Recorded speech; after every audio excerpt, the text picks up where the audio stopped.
Hola amigos, nos encontramos nuevamente para seguir estudiando las profecías del Apocalipsis. Hoy vamos a hablar acerca de el Armagedón, la madre de todas las batallas. Y esta palabra Armagedón, que está allí en el capítulo 16 de Apocalipsis, como hemos visto en la lección anterior, ha sido a veces mal interpretada, y vamos a tratar de ver lo que realmente San Juan nos quiere decir cuando habla de esa batalla del Armagedón que se va a desatar poco antes de la venida de Cristo.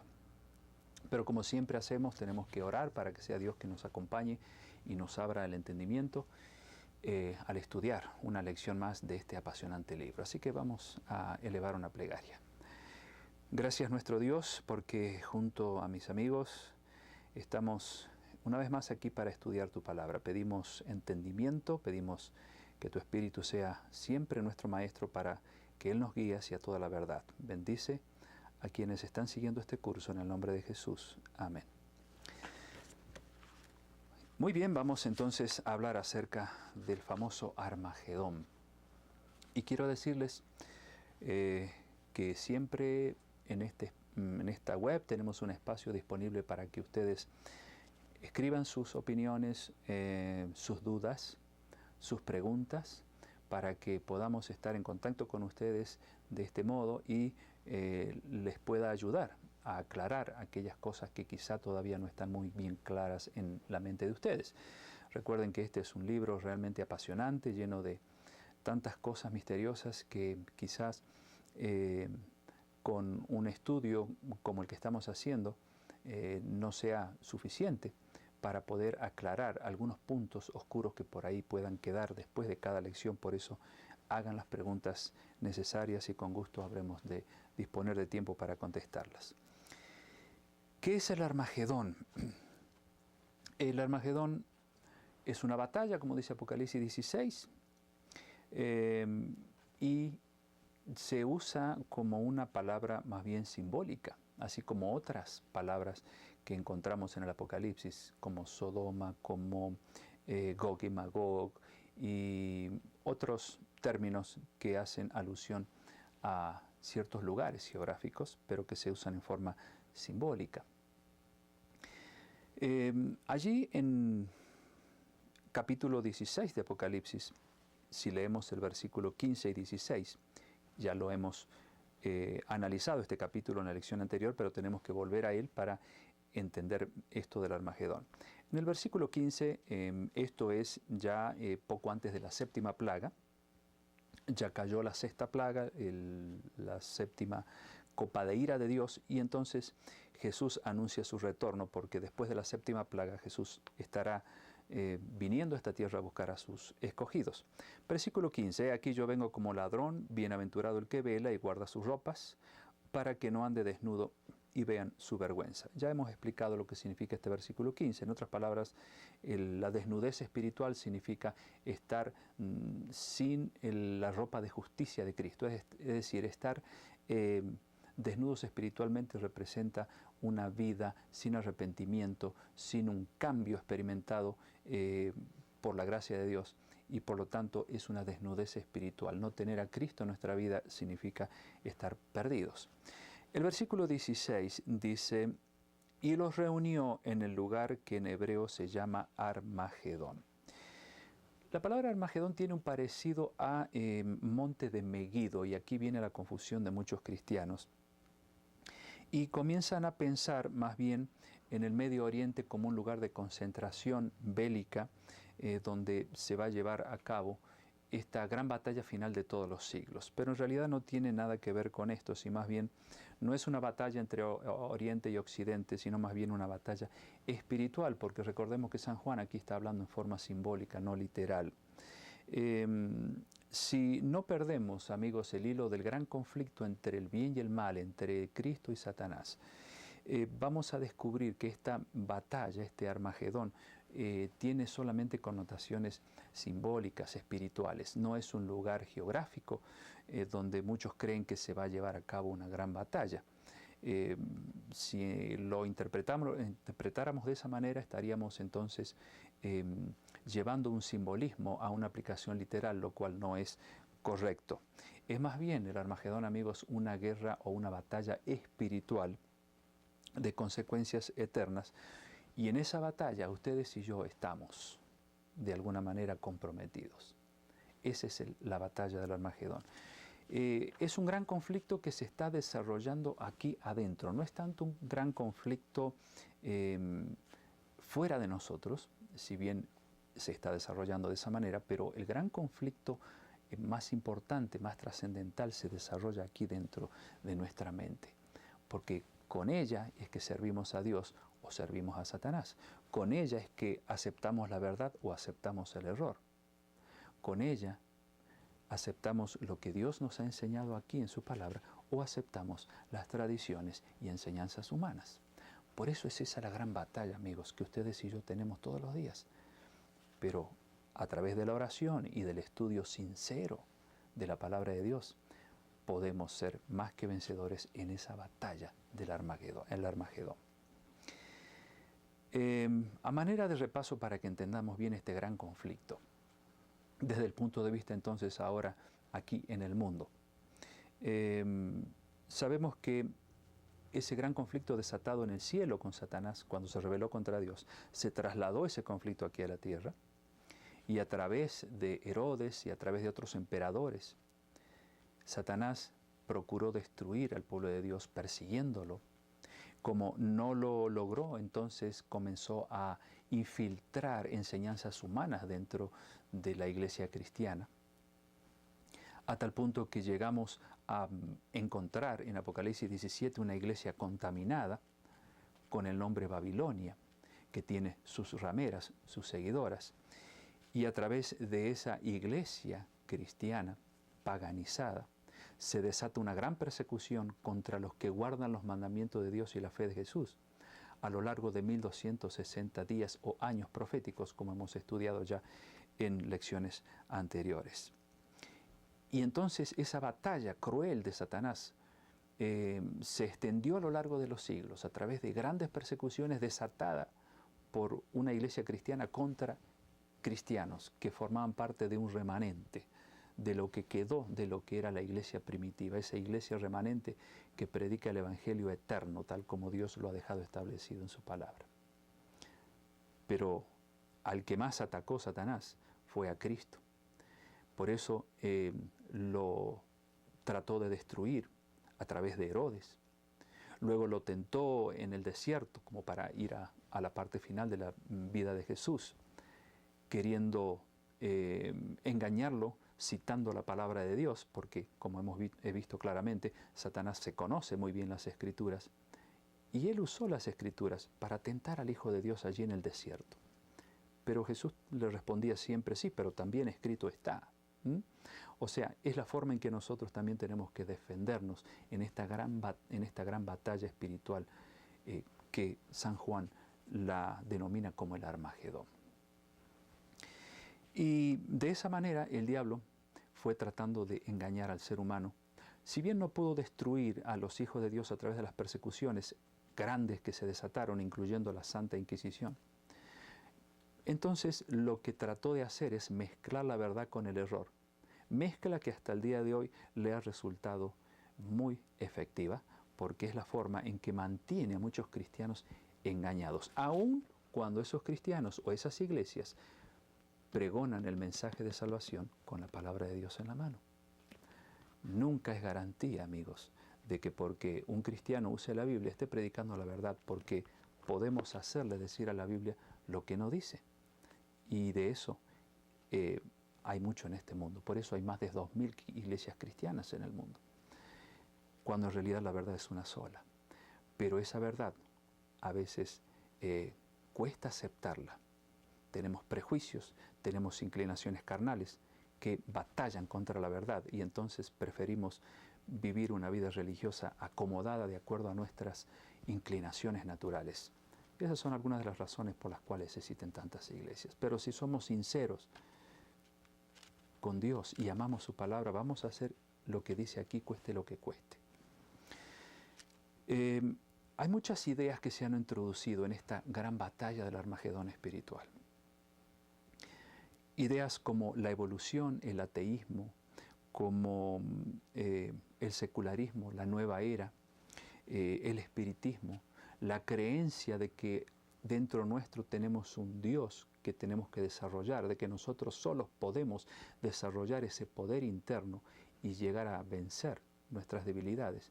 Errores que el diablo está metiendo en estos días para hacernos creer que en realidad no necesitamos hacer una entrega de nuestro corazón al Dios que está en los cielos, para que Él cambie nuestra vida y nos ayude a andar en sus caminos que están trazados claramente en este libro. El diablo se las ingenia, amigos, para crear diferentes tipos de teorías que hoy prevalecen en todas partes, con la finalidad de que el ser humano no sienta necesidad de Dios, sino más bien que lo busque como esa energía que está dentro y que hay que desarrollar. No existe tal cosa, amigos. La única energía que puede transformar nuestra vida es la energía de Dios, el poder de Dios. Ninguna energía tenemos en nuestro interior que nos permita llegar a ser verdaderos hijos de Dios transformados por su gracia y su poder. Todas esas teorías, esas prácticas, están en contra de la palabra de Dios. Por alguna razón, allí en Apocalipsis capítulo 16, habíamos leído lo que hace este triple poder que tiene el 16:13. Y vi salir de la boca del dragón, Satanás, y de la boca de la bestia, ustedes ya saben de quién se trata, y de la boca del falso profeta, que se los enseñé en la lección anterior, 3 espíritus inmundos a manera de ranas. En otras palabras, estos 3 poderes aliados luchan contra los 3 poderes celestiales: Dios el Padre, Dios el Hijo y Dios el Espíritu Santo. Satanás copia todo lo que Dios hace y es. Por eso aquí él tiene una falsa trinidad. La bestia, dirigida por el dragón, Satanás, y el falso profeta, que dijimos claramente que se refiere a aquellas rameras, a aquellas iglesias que están pregonando quizás en un 80 o en un 90% la palabra de Dios. Pero, ¿qué pasa con ese 10% o ese 5% o ese 20%? El problema está en la contaminación doctrinal que tienen muchas iglesias por causa de esa Babilonia, de esa madre de las rameras, que con su vino de fornicación contaminó al mundo. Y ya hemos visto cuáles son algunas de esas doctrinas que muchas iglesias están enseñando y que no se basan en la palabra de Dios. Sin embargo, esas iglesias dicen haber salido de Babilonia, pero la palabra de Dios dice que no, todavía están unidas a ellas de alguna manera a través de alguna doctrina pagana. Vamos a recordar también, amigos, el hecho mismo de que hacia el final de los tiempos Satanás va a tener que desatar una última persecución usando el mismo poder que utilizó a lo largo de los siglos. En latín hay una frase que dice Roma es semper idem. Eso quiere decir Roma es siempre la misma, es siempre igual. Lo que hizo la Iglesia de Roma en el pasado no quedó solamente como algo que ya es sepultado para siempre. Roma va a volver a revivir el espíritu de persecución poco antes de la segunda venida de Cristo. Y si ustedes recuerdan la lección donde hablamos acerca de la marca de la bestia y la unión de las iglesias, podrán entonces entender por qué estoy diciendo esto nuevamente. Sin embargo, antes de que se produzca esa última gran persecución, el Evangelio eterno de Apocalipsis 14, 6 y 7 deberá ser o deberá continuar siendo pregonado para que el mundo sepa cuál es la verdad de la palabra de Dios que debemos conocer en estos tiempos tan significativos antes de la venida de Cristo. Cuando vamos al capítulo 14 de Apocalipsis, poquito antes de donde estábamos recién, ahí podemos encontrar que así como el diablo tiene su ejército para pelear contra Dios, y sabemos que en su ejército está la persecución, está la confusión religiosa a través de la introducción de doctrinas paganas dentro del cristianismo y muchas otras cosas que ya hemos visto, pero Dios también, Jesús tiene también su ejército con el cual pelea. Y en esa batalla de Armagedón espiritual, obviamente se va a producir esa confrontación entre Jesús, su ejército, y Satanás y su ejército. Apocalipsis 14:1, acompáñenme ahí. Ahí dice el versículo: Después miré, y aquí el Cordero estaba en pie sobre el monte de Sión, y con él 144,000 que tenían el nombre de él y el de su Padre escrito en la frente. Bueno, aquí encontramos un número obviamente simbólico que representa al remanente de Jesús. Ese remanente del cual varias veces la palabra de Dios en Apocalipsis lo menciona, como el remanente que guarda los mandamientos de Dios, aquellos contra los cuales Satanás se fue a hacer guerra porque guarda los mandamientos de Dios y tiene la fe de Jesús. Estoy citando 14:12 y 12:17 de Apocalipsis.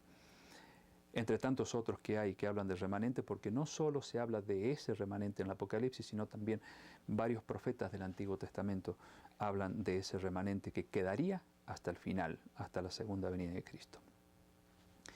Bueno, en el versículo 1 del capítulo 14 habla del monte de Sión, que el pueblo de Dios, el remanente de Dios estaba parado en el monte de Sión.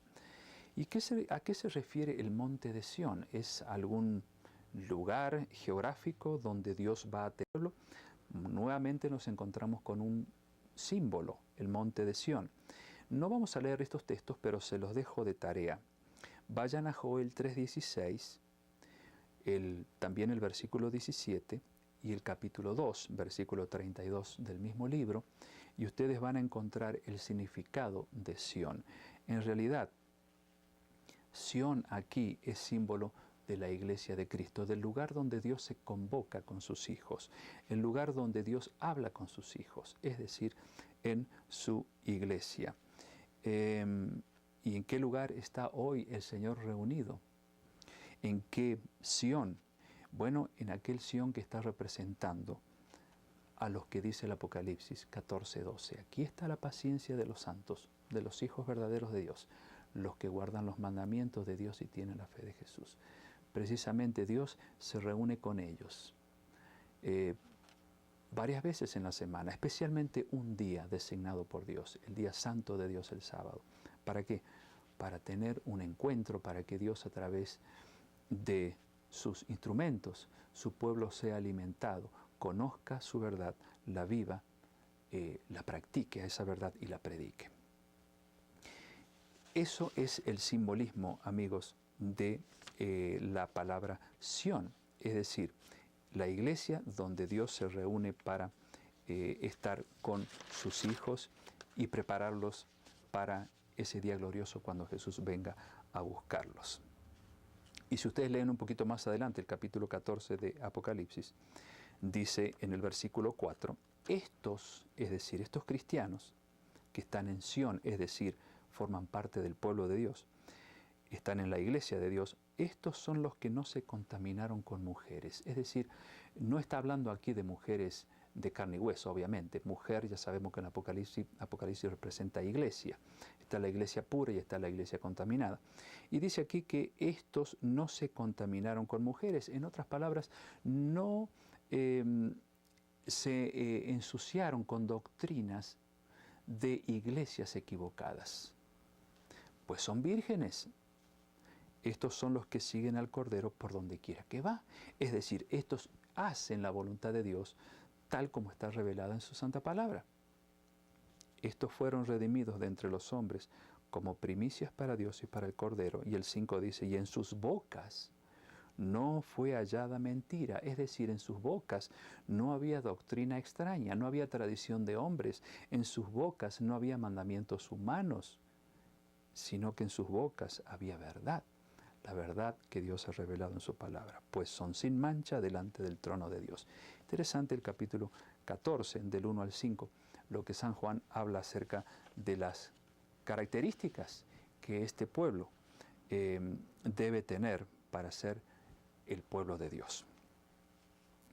Y obviamente, en esa gran batalla espiritual llamada Armagedón, el diablo quiere tratar de meter filosofías de vida que se oponen a la filosofía de vida de Dios. El diablo quiere hacer creer a muchos cristianos inclusive de que no hay que irse al extremo, no hay que ser tan meticuloso con la palabra de Dios. A tal punto que muchas cosas que la palabra de Dios condena, para muchos cristianos está correcto.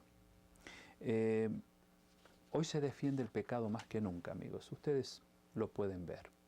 Hoy a lo bueno se le llama malo y a lo malo se le llama bueno. Y si alguno aparece queriendo defender lo que es la palabra de Dios y atacar esos falsos conceptos que se están divulgando por ahí, entonces lo tratan de fanático, lo tratan de extremista y de cuánto otro adjetivo. ¿Por qué? Porque se vuelve a repetir, amigos, la historia, así como fue en los tiempos de Noé, así como fue en el tiempo de Sodoma y Gomorra.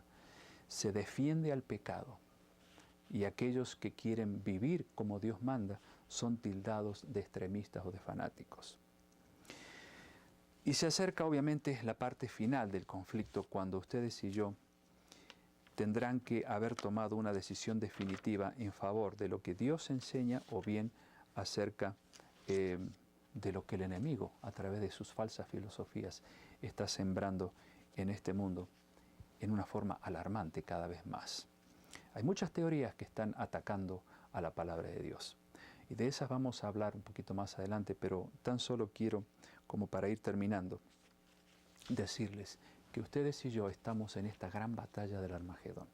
Una batalla espiritual donde la palabra de Dios es nuestro guía, es nuestro escudo protector, es la que nos va a indicar por dónde tenemos que caminar. Por eso es tan importante estudiar el Apocalipsis y por eso es tan importante estudiar toda la Biblia, porque ella es la que nos abre los ojos y nos muestra la verdad que tenemos que amar y seguir hasta que Cristo venga.